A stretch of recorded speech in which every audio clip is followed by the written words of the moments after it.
Please allow me to introduce myself. I'm a man of wealth and grace. Been around for a long, long year. Eat many slices at this pizzeria.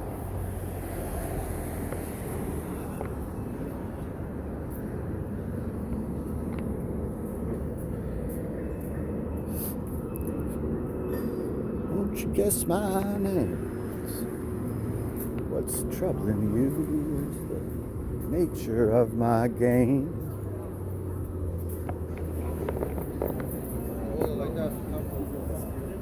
Let's cut away from the perpetual construction. You know, I take that back. I said before, that there's no stoplights in the neighborhood. This is a thoroughfare that goes all the way to the beach, but it's the end of the neighborhood. Ends at the zoo. You saw that. My skylights, now it took out 2 more. Oh, jeez. I wanted to look at the menu, but they don't have the menu up.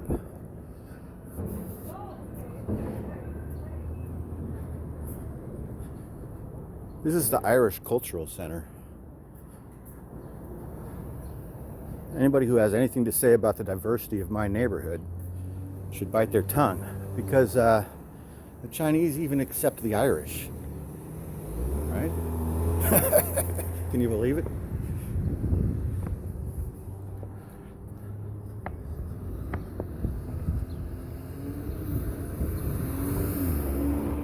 All right, so I heard Phil saying that it's going to burn off. Or it wasn't Phil, it was Enrique. He said it's going to burn off and get hot. So maybe by hot, he meant 68, like I already said. Like it's going to be maybe a high of 68 or something. I don't know. Hi, good morning. Please, won't you get my name? I said good morning, and she cleared her throat. Seriously. I said, hi, good morning. She goes, you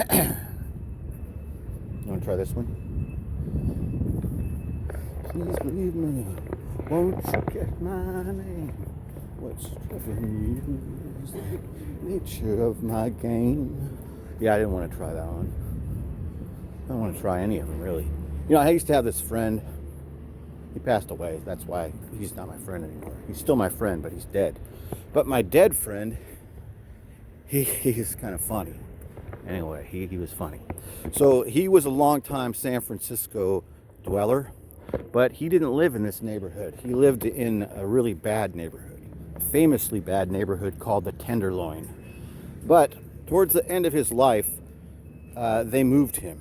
So he was moved to a different living situation in a safe neighborhood, like this neighborhood, but not the same neighborhood, but one close to here. So because of his declining health and his living conditions in the Tenderloin, the Veterans Administration put him into like a group living situation in a really nice house that had 24-hour care, and there were other people that lived in the house. But Paul didn't really like it. He didn't like it that much because he didn't have his freedom anymore. And one of the things that he told me one time, I used to write down some of the stuff he would say because it was so good. But one time he goes, when I used to get up and go out for my walk in the morning, I would say hello to all the prostitutes and say good morning, and they would say good morning right back. They would say, hello, Paul, good morning. And I got to know all the prostitutes.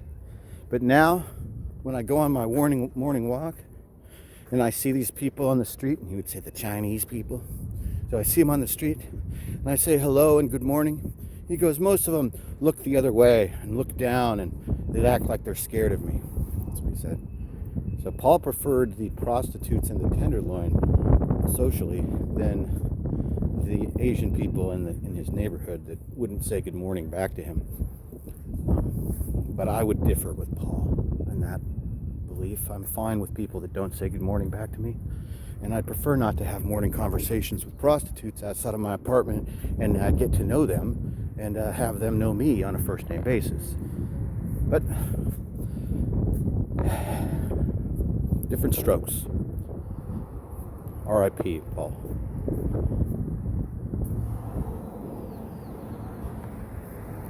We're going to the beach.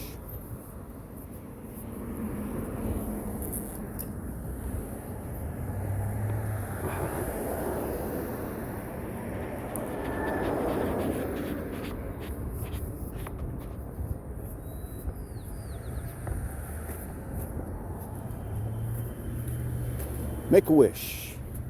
Have a ball. Dream a dream. Dream it all. If you want it, you can get it. But to get it, you got to want it. Anything you want to try, just spread your wings and fly.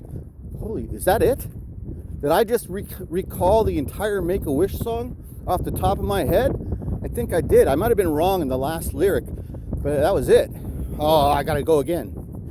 I don't think I can recapture the lightning in a bottle of me singing the Make-A-Wish song from Saturday morning cartoons. Nobody under 55 is gonna even get that song. If you want it, you can get it. But to get it, you have to want it. Anything you want to try, just fly high.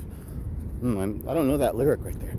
Okay, so they've been doing tons of moving of sand here for all week long. They've moved sand, and I think they're done. Oh no, they're still here. Oh, that's just the trash truck. These guys, I think they're shut down for the weekend. Maybe they're all shut down for the 4th of July. And they have them parked right there. But look at what they've been doing. They've been pushing all this around. Tide's coming in.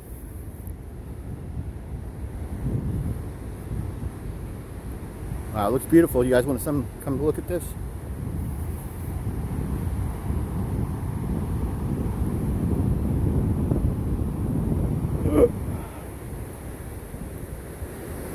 Wow, I would have liked to have seen him come up this.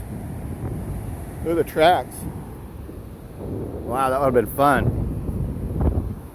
Wow, this is a great morning.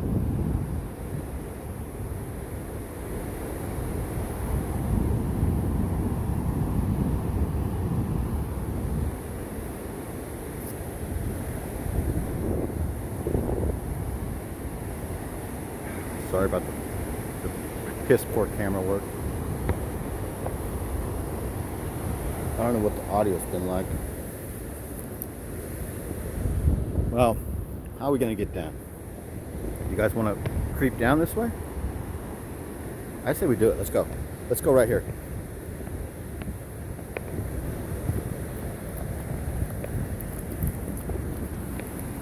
How's that? Oh boy. That's a big boy. Okay, the crab are here. Let's come down and let's see if we see any crab this morning. Because they're not fully here, but they're arriving right now. So there's Dungy under the water in the reef right now. The people are fishing for them. And also the birds, there's really nobody looking for them right now. So I guess they're way underneath there. Except for these guys fishing. So sometimes these guys with these poles that you see on the beach, there's a couple things that they're doing and trying to catch. Sea bass, I think Alaskan salmon sometimes, but usually I think the main thing that they catch here, especially with this time of the year coming up, is crab. And you're like, how do they catch crab with a fishing pole, Meyer? Well, they do. It's called a bait box. So it's this little box made of metal and wire, and you open it up and you put bait inside of it, but it's wire, so so it's like a miniature cage.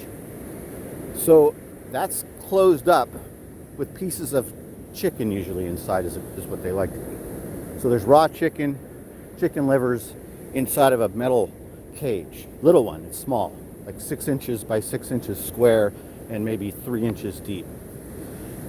So that is attached to the end of a heavy fishing line, but also attached to that little metal cage are tons of little loops that are made of fishing line. Little loops, like little loops of fishing line. You tie them on there yourself.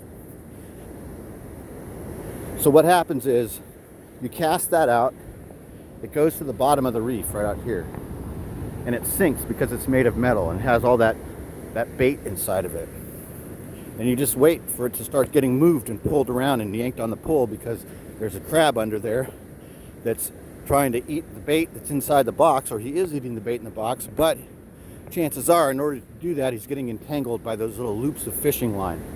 And he gets entangled by the fishing line, you yank him in, bingo, bango, bongo, you caught a crab. Then you got to measure him and make sure that he's a good 5.5, 6 inches wide across the back. If it's not 5.5 or 6 inches, you got to throw him back. Too small. And then also sometimes, depending on the season, you'll catch females that'll have tons of eggs underneath their bottom. When you pull them out and you look at them, you'll see a bunch of eggs. You got to throw them back, obviously, because they're making baby crabs.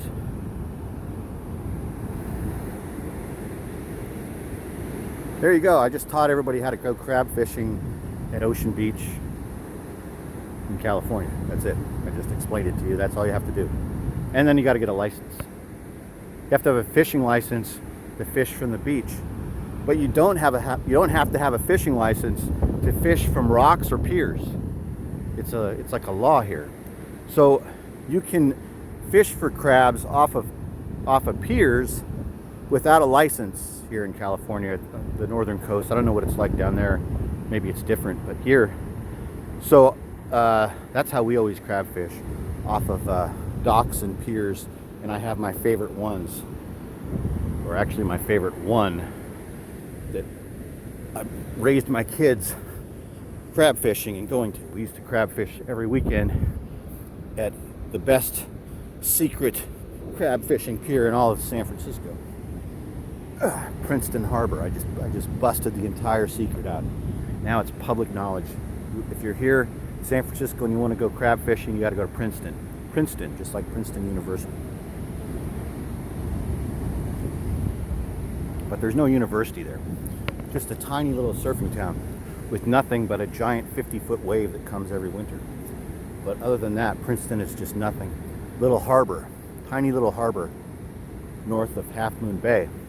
But inside that little harbor, it's deep, and there's a little dock, public pier. And you go out to the end of that pier, you can throw crab boxes and crab cages, crab nets off, and you can catch an entire bucket of crab in an afternoon. Catch your limit.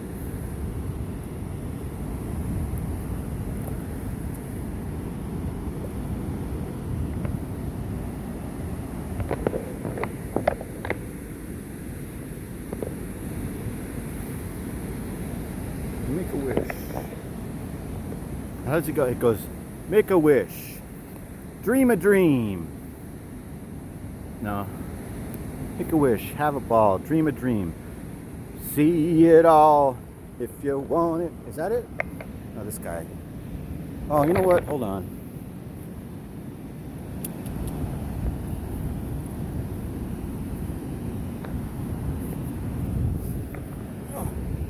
I don't like these crackers anyway. I threw them over there for him. I don't know if he's going to come over because they're awfully close. They wouldn't go very far.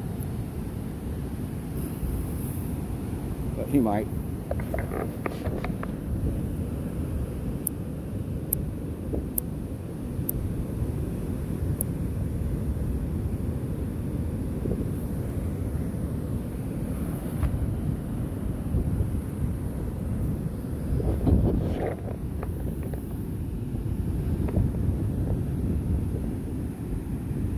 Coming over. He came and got it. He's going to get the big one. You got them both. Hi, guys. You guys are huge. Wow, he busted up into pieces and swallowed the whole thing.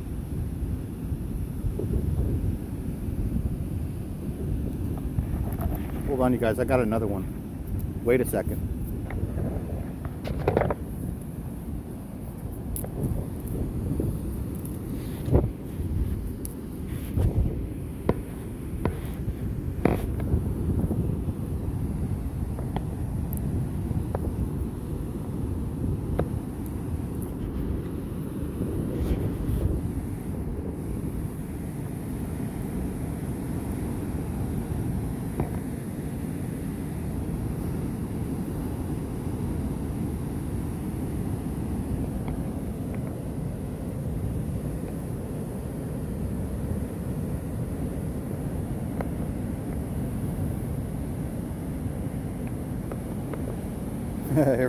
Everybody's coming now. Now there's 6. Started with 1, now there's 6 here.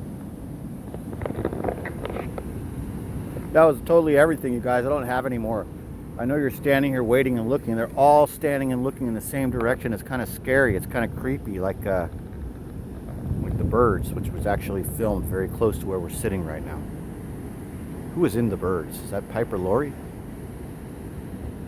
Anyway, the birds is filmed right here, 45 minutes down the coast, just like everything else. So they're a little scary.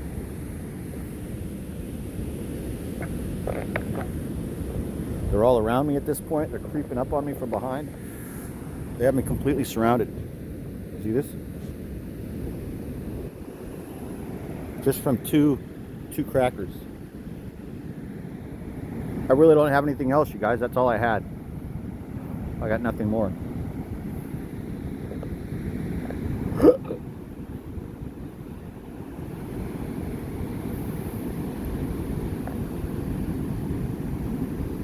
This guy in front of me directly, he's really fuzzy and furry, and maybe he's the boss. I don't know. He's kind of puffed up more than most of these guys. His head is real puffed up. See him? I don't know what you guys can see. I can't really see the screen very well. I'm sorry.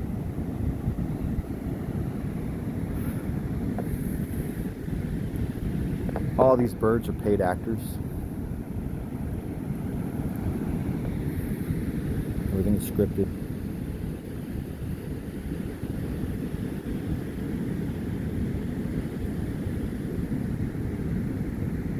These are really smart birds, you guys.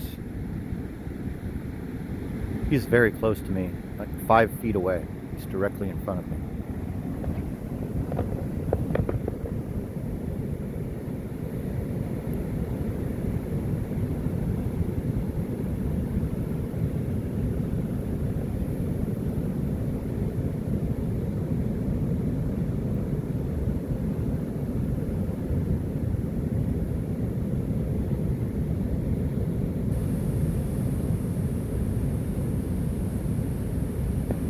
Seems like a beautiful existence, having this ability to fly. But I also think that these animals have short lifespans, but I don't know. That's interesting. Not all of them do, because those... Sorry guys, I'm gonna move, but you don't have to fly away. Those parrots live to be 100 years old. So I take that back. Maybe I'm wrong about the lifespan of birds. I just thought that since they're so small and their hearts beat so fast that they might not have that long of a life. But parrots live longer than people. That's a kind of a really cool existence. To be smart and communicative, and to be able to fly and enjoy food and enjoy the world, and then also live to be 100. Boy, I hadn't thought about being reincarnated as a cockatiel until just now, or a macaw. What are the ones that live really long, like 100? I think that's them. Those ones that Julie's mom has. Macaws. The big ones at the zoo. I think they live to be like 100. Oh, that makes it even worse. I just thought of that. Oh, this sucks. All this. Not this. I mean, that what I just said about the macaws living to be 100. The ones at the zoo. Talk about life imprisonment. This is why we make these videos, you guys, so we can talk about this kind of stuff. So that's terrible. That's another reason why I don't like the zoo. I've never been like a big proponent of the zoo, because it's like an animal prison. Obviously, it's an animal prison. You know, Banana Sam, who we've talked about. We talked about the zoo earlier today, and we didn't mention Banana Sam, but he is a monkey here at our zoo that escaped and was on the run for about a week. But then eventually he was found and brought back to the zoo. And so he tried to escape. But those birds that are at the zoo, some of them are really smart, and they live to be 100 years old, and they're stuck there. Maybe they can only fly for in small areas or something. So these guys aren't crab fishing. They're catching sea bass. I just saw a guy bait a hook with a little fish.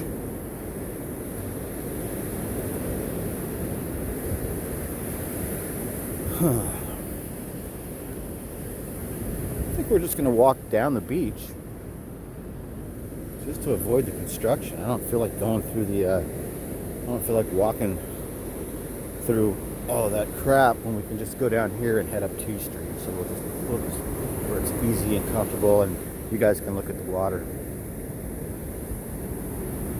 We're already at 20 minutes. It's been a nice day.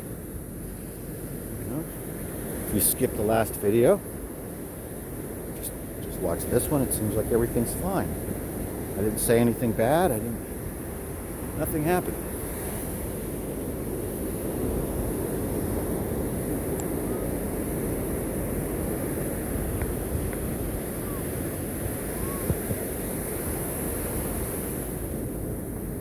Tide is coming in.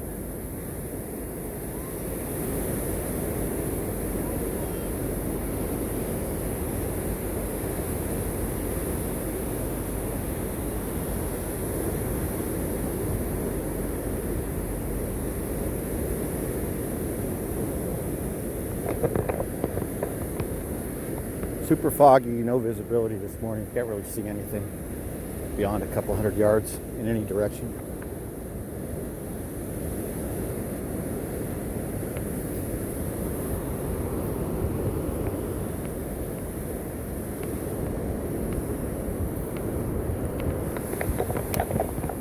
Switching hands.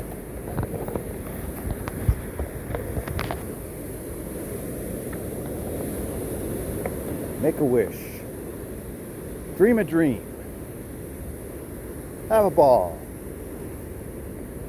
See it all if you want it. You can get it. But to get it, you have to want it. Anything you want to try. Just spread your wings, fly high. Then there's more to it. Isn't there like another couple verses where he talks about different vocations that you can choose? Like you could be a welder, you could be a marine biologist, you could be a tax investigator, be a holistic health healer, a birthing person, anything you want to be. You're free to be you and me. I don't know that song. I remember, I have to think about it for a second. Free to be you and me, Marlo Thomas.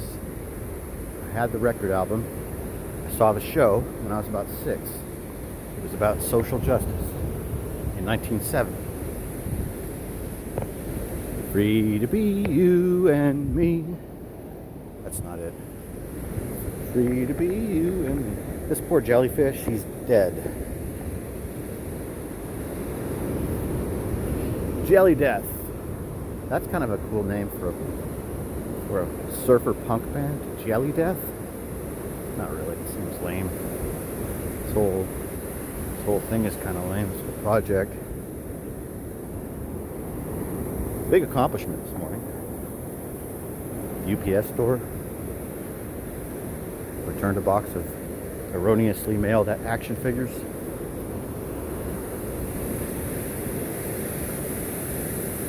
So hopefully the correct figures will arrive on Saturday. That's what they said. Wouldn't that be a nut crusher if the figures come on Saturday and they're the exact same ones that I just returned and I have to return them again? And it's just a non-stop process. It could be the basis of an entire series of videos where every 3 days we walk to the UPS store and return the package over and over and over again.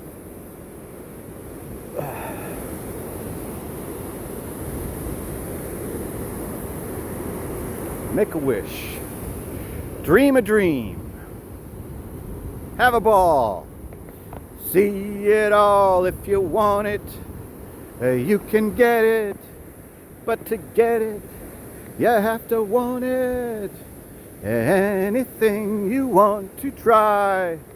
Spread your wings, fly high.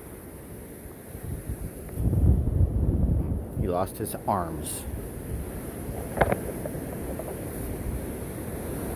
What time is it? So many long videos today of us walking around. Let's just finish it out. What do you say? We have to go up this hill. You guys want to go up this hill with me?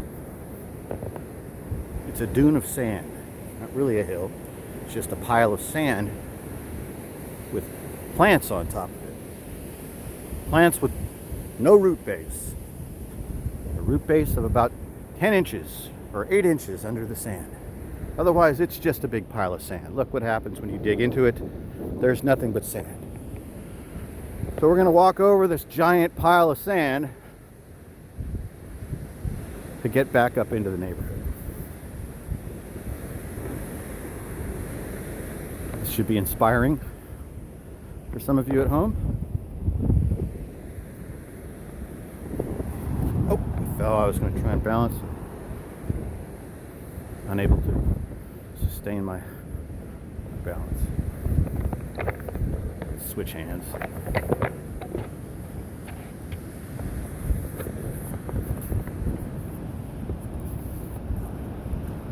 Up we come.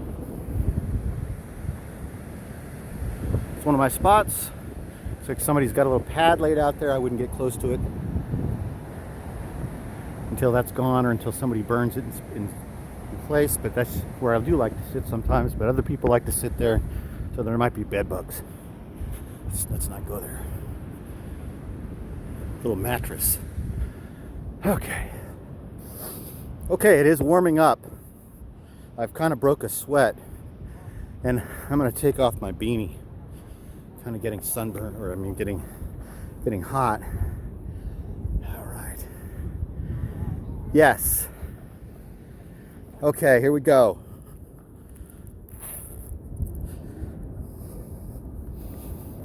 All right. It is officially burning off. I see blue sky right there. They got the highway is completely closed. Not a lot of people out though. Let's see what time it is. It might be time to start a new video. End this one. Oh, where are you guys? It's 27. You guys see me? Check out my hair. I know. Handsome, huh?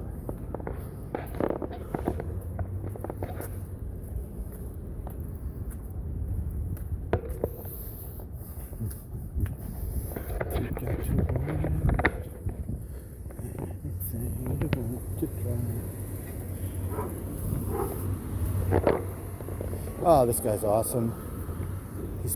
He is a grabber. He's picking up trash.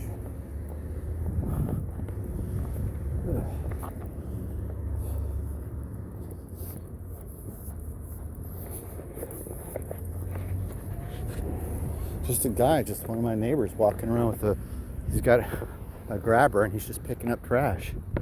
That's what I'm talking about. Civic pride. That's the good kind of pride, what he has.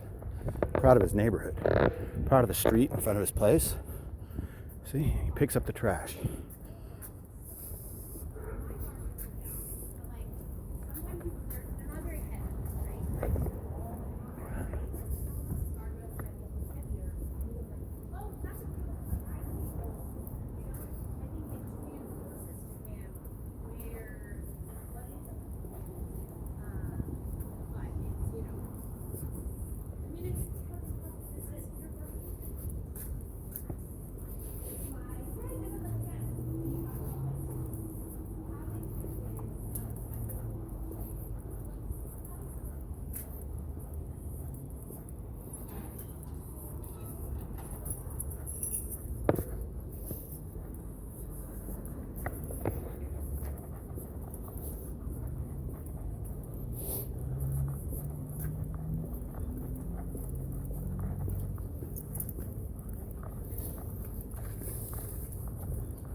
All right, here's our next stop right here. I'm gonna pull in here and cool off a little bit. Got a little bit warm coming up that last hill, and Got a little bit out of breath, but we're gonna stop here and set up.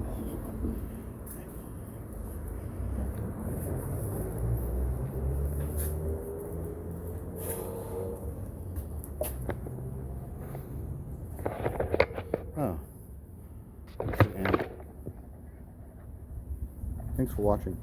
I think I'll do another one in a second, so if you're still around, if you feel like watching another video like this, we're going to start one right up right now. So have a great day. Thanks for watching.